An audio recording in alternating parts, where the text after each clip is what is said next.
so thankful that you are here, that you decided to stop by. I am so excited for this video. So my birthday is this week. It's August 15th. Basically, I just want to share with you all the books that I want to be reading this year from birthday to birthday in my 34th trip around the sun. I will be turning 33, so that's weird, but also I love being in my 30s. I love it literally so much. I feel like I know who I am and not making apologies for it.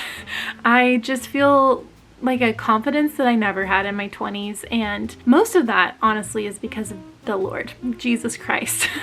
But I am really excited to just, I don't know, feel more free to be who I am and not really care or consider what other people might be thinking about that, you know? But let's go ahead and get into the books. I have all types of different genres in this list. These are all books that I own because I do want to focus on reading the books that I own.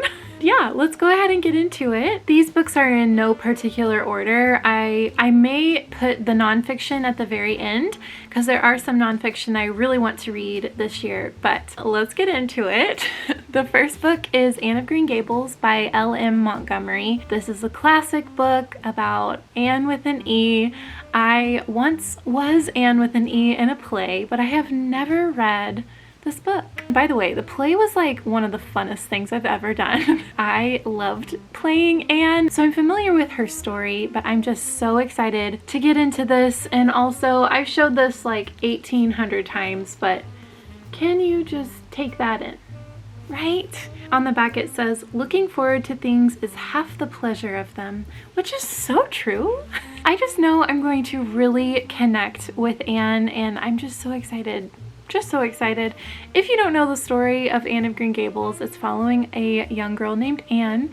She is an orphan and by accident gets adopted by a brother and sister. They actually were wanting a boy to help work their farm, but then Anne shows up at the train station and she has quite the presence. I just feel like it's gonna become probably one of my favorite books. And that's a big claim, but I just feel it. I just feel it. Another classic that I want to get to, it's a children's classic, and that is The Wind in the Willows by Kenneth Grahame. I just feel like I'm going to love this. Mr. Toad and Badger, Mole, and Ratty. Yeah. I have never read this book before, which is so sad that I never read it as a child. If I have read it, I don't remember it, and so I'm hoping to get to read this maybe with my oldest daughter, maybe just myself. We'll just have to see. The cozy woodland creature feels in this book. Next, I have actually a series that I really want to complete, but they're short and they're children's books, so I think I can do it, and that is Narnia. I have read The Magician's Nephew twice, actually. I read it, I listened to it, and then I immediately listened to it again because I loved it so much. And then I have read The Lion, the Witch, and the Wardrobe as well, which I also really adored.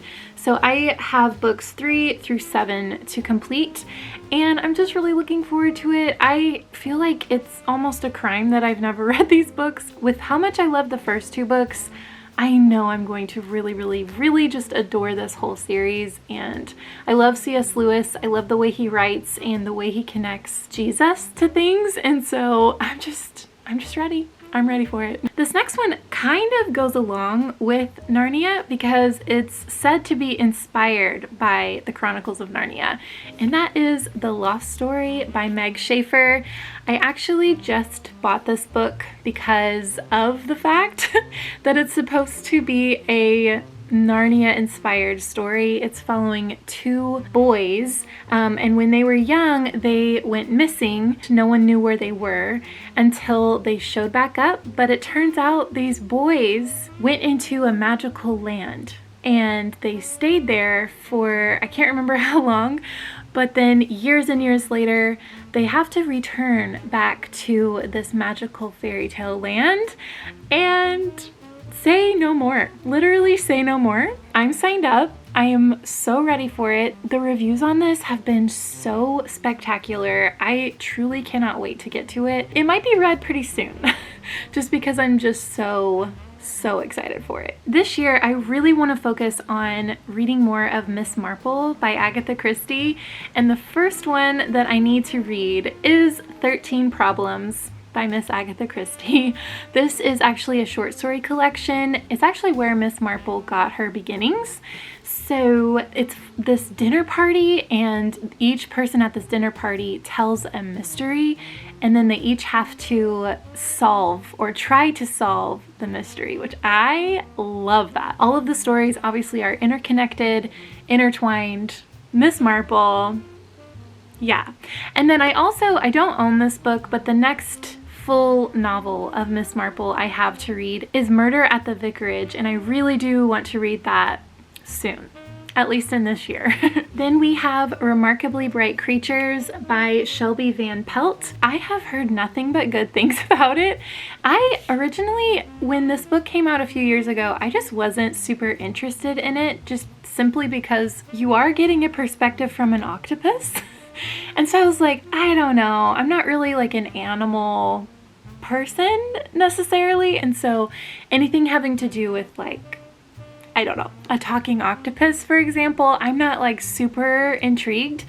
But the more I've heard about this, and my friend Jordan thinks that I will really love this book, so I'm gonna take her word for it and trust her opinion. The more I've heard about this, the more I think I will really love it. This is actually a literary fiction novel that I think explores themes of grief and just deeper like humanity things. So all I know about this is that it's following a woman who takes care of creatures at an aquarium, maybe? Honestly, I don't really want to know too much going into it, but there's a talking octopus. That is something I know. Recently, I finished The Naturals by Jennifer Lynn Barn, and I really want to continue on in this series. Hopefully finish this series this year because these books are pretty quick to get through. But the one that I have next is Killer Instinct by Jennifer Lynn Barnes. This is book 2 in the Natural series. And if you don't know, this is a young adult crime fiction thriller mystery. It's following a young group of teens, and they each have very special abilities. So not like superpowers, but think like super brainy, super able to understand people and read people, or like tell people's emotions, or able to basically be a human lie detector. I really enjoyed the first book. I have heard that the series gets a little bit darker as you go on, but my friend Caitlin said that if you like A Good Girl's Guide to Murder by Holly Jackson, which I did, the last book goes a little bit darker. The last book in this series reminded her of that, and I didn't mind. At least back when I read it previously, I actually really loved the third book. So I'm hoping to love it. I love that there's a little bit of a love triangle in this series, and it's not overdone, but it's just kind of teen angsty, and it's cute. So I'm really looking forward to continuing and finishing this series. The next one that I have is Lovely War by Julie Berry. I have been talking about this book a little bit on my channel, but I have not stopped thinking about this book. I have to read it, okay? I've had friends who read this years and years ago and told me that I probably would really enjoy it, but I just didn't ever pick it up because honestly the cover's not it for me. It just screams historical fiction, and it is historical fiction, but there's also other elements to the story that I feel like I will really connect to. I thought this was about World War II, which I do think it goes into World War II, but it's mainly, I think, focusing on World War I, which honestly I don't know that much about other than what I, learned in high school. But of course everyone focuses on World War II, and I just think it's pretty, not that we should ever forget that, but I want to learn about other great historical events, right? This also has a pretty unique take on it because basically there are gods and goddesses. One of them, I think, is put on trial for war crimes during this time, and she is telling the love story of humans. That's my understanding. So we'll just see. But it is pretty thick, but the words are not tiny. And honestly, I don't know what it is about it. I just feel like I'm going to love this book. One that I've had on my channel here and there is A Novel Murder by Elizabeth Penny. This is the first in Secrets of Castleton Manor Library. I found a few of these at my half-price books. They're actually like guidepost books, or they're not guideposts, but it's like guideposts. They're actually Annie's fiction. So you really can't like buy these on Amazon or whatever unless an individual seller is selling them. You have to like get a subscription from anniesfiction.com to get these books, which they are pretty reasonably priced. But anyways, I digress. I found them at half-price books.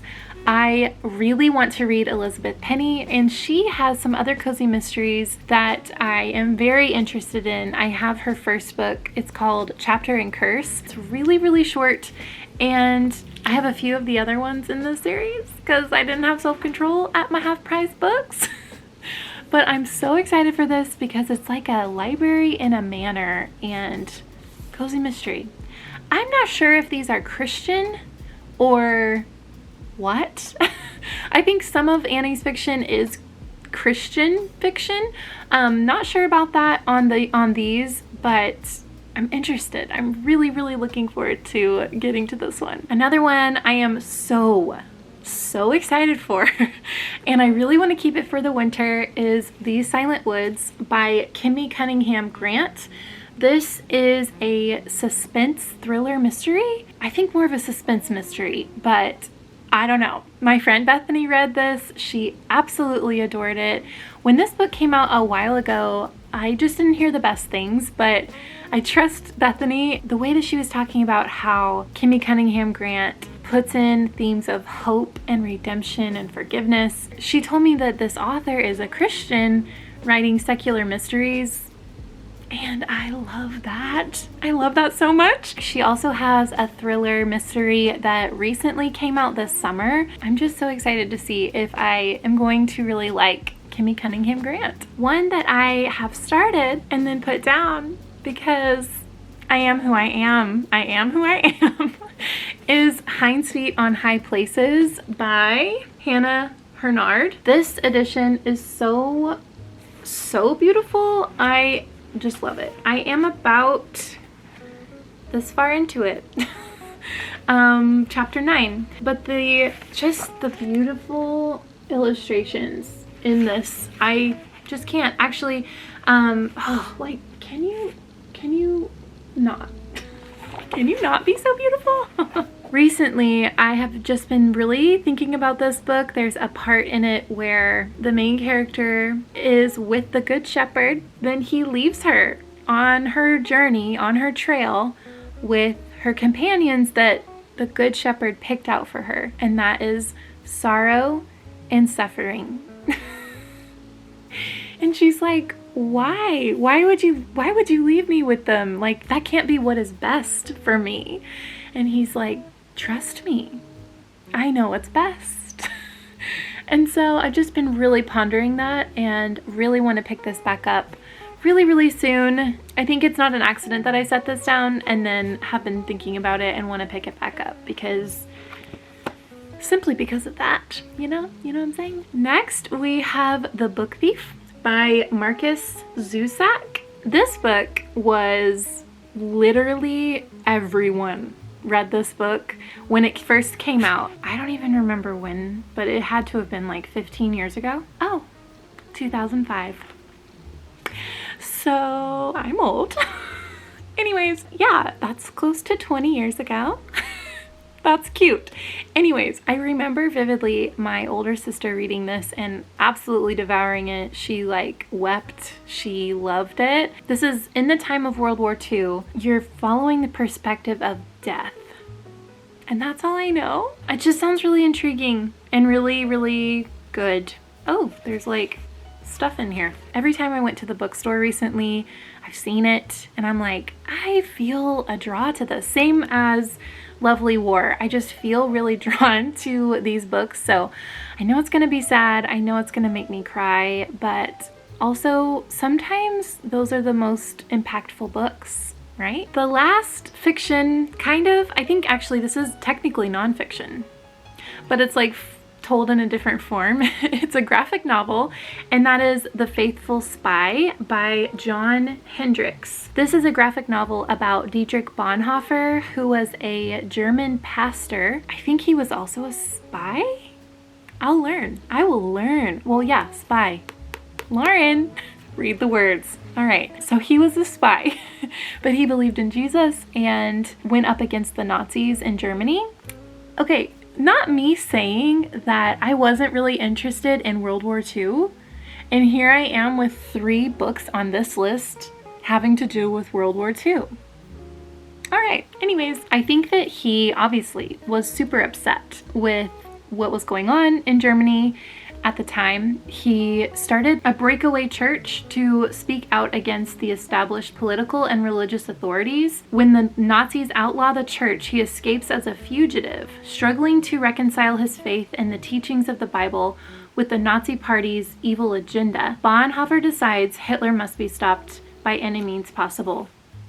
So I am really looking forward to learning more about his life, especially like this form. I think the artwork is really cool. It'll be really interesting to learn more about his life. Also, this author does have another graphic novel coming out, I think in September, but it could be, I think it's this year, regardless. But it's all about C.S. Lewis and J.R.R. Tolkien and their friendship, how Tolkien really influenced C.S. Lewis's faith. Anyways, I'm really excited for that one too, like so excited. So I put this one on this list because I do want to get to it, but I also, if I had the other one, I'd put that right up here too. Okay, a few nonfiction that I want to get to. The first one is Digital Minimalism by Cal Newport. The little subline says, choosing a focused life in a noisy world. And man, that's it, right? I started reading this. I haven't gotten very far. I'm on page 9. But I really am so intrigued by the way he's writing this, because it's talking about the emergence of cell phones and the emergence of social media, and how like Apple never intended social media to be basically what we use our phones for. Hearing him write about that, I'm like, oh my gosh, he's so right. It was intended to be a glorified iPod. Because previously you'd had your cell phone, you have your MP3 player or your iPod, and they'd be all different devices. But then with the iPhone, it was able to become one. And then look where we are now with how addicted we are to our cell phones. So I am hopefully going to be putting this in a vlog where I do a little bit of an experiment, some cutting out of things in my life and shaking things up. So I don't know when that will come out, but I'm hopefully going to be reading this in that vlog. Next, I have The Singing God by Sam Storms. I really love Sam Storms. He is such a good man. He is such a good man of God and just has a shepherd's heart. I know him personally. He is such, it's like he is who he says he is. You know, that's rare. If you don't know, that's pretty rare. In the Christian community. Can you tell I'm a smidgen jaded? But truly he is not perfect, but he is just trying to serve the Lord in a genuine way and not take advantage of people. In fact, he's trying and striving to stop abuse and work towards what God is working towards. So that's a side note. But this book is all about the way that God sees you and his desire to have just a love affair with you. I'm just excited to read this and be reminded of how God sees me, how I want to see God and see our relationship. So yeah. Next, I have Hearing God by Dallas Willard. This is developing a conversational relationship with God. So if you don't know, God still speaks today. If you know Jesus, if you're following Jesus, you have the Holy Spirit and he still speaks today. And I'm so excited to read this book and just be reminded of a lot of these truths. And I think this is a pretty good starting place from what I've heard if you are new to that conversation or just want to learn more about God's voice and how we can hear Him today. So this might be a good recommendation for you if you're curious about that. But I am really looking forward to it. I've heard nothing but good things about Dallas Willard. The next one I have, I'm really looking forward to because I really respect this author, and that is Until Unity by Francis Chan. This is all about God's vision for His church. Hearing interviews with Francis Chan about the way that God sees His church and how we as humans have just divided so much unnecessarily. I'm just really looking forward to this and just being reminded of His truths as far as being unified in the faith. It says church unity is not optional. Many Christians who want unity don't value theology or holiness. God commands all three. There must be a way to end the divisions that grieve the Holy Spirit without sacrificing truth or embracing sin. As the world grows more divided, His bride should increase in love until we attain the unity that brings revival. Yes! So, I truly believe that Francis Chan just is another one who he says he is, genuinely just has the heart of Jesus and loves the church and wants to see the church healthy again, but isn't afraid to reevaluate the way we're doing things in America to, I don't know, just reevaluate the way church is done, and I'm here for it. Okay, people, the last book and the last nonfiction book that I have is Bully Pulpit by Michael J. Kruger. This is confronting the problems of spiritual abuse in the church. I have started this and I've been making my way very slowly through it because I'm sure you may know by this point on my channel, but my church basically exploded because of spiritual abuse. It's been hard to read this, not gonna lie. It's been very confirming of what's been going on because spiritual abuse can be so tricky and muddy. It's really not like any other form of abuse where there's like receipts, right? Like there's full on, like with sexual abuse, there is this happened and, you know, it's just in your face, or like financial abuse, that's in your face. Physical abuse, you know, you get what I'm saying? But spiritual abuse is still being learned about, still being discovered, and like, what even is it? And so I am really looking forward to reading this. I am reading it very slowly because, like I said, it is a smidgen hard to read right now. Just taking my time. Every time I read it, it feels like a balm to my heart because it's like, okay, I'm not crazy. This is what happened. Anyways, I guess that's that on this one. There are so many more books that I could put on this list and more books that I will read this year. I hope to get to all of these, but I also am going to be homeschooling my girls this year.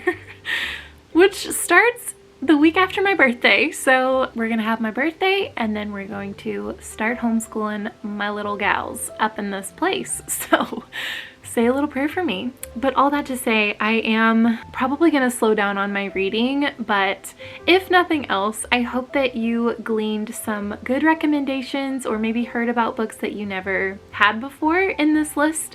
Let me know which one sounds the best to you, which one I should start with, one that you really want to see me read, or one that you want me to vlog about. I would love to hear your thoughts on that. Since I'm thinking about my birthday and this coming year, I just pray that from this day that you're watching this video right in this moment until this time next year, I just pray that you really learn so much about the presence of God, that He shows up in ways that surprise you and shows you that He really is real, that you can hear His voice, that He speaks to you, that He gives you dreams, that there is an increase of intimacy between you and God. And yeah, I just really pray that over you. All that being said, thank you so much for watching to this point. If you like this kind of content and want to stick around, hit the subscribe and the notification so that you're notified every single time that I make a video, put a video out. But until next time, my friends, I will see you in my next bookish video. Bye!